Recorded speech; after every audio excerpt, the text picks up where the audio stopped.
Hi, welcome to Encyclab. In this video, we are discussing the paper of Sanskrit Vyakaranam. And before starting this, I want to share something.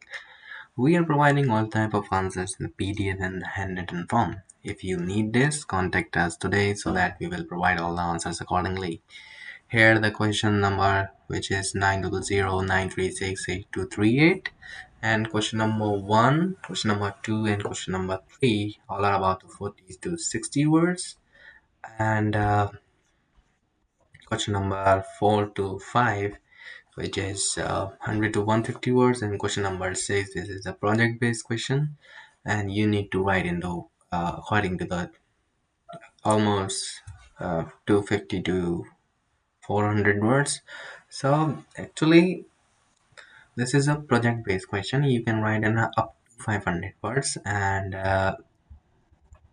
we have prepared all the answers according to the chapter and according to the subject, according to the word limits. If you want this, you can contact us anytime so that we will provide all the answers accordingly. And thank you so much for watching. We will meet you soon in the next video.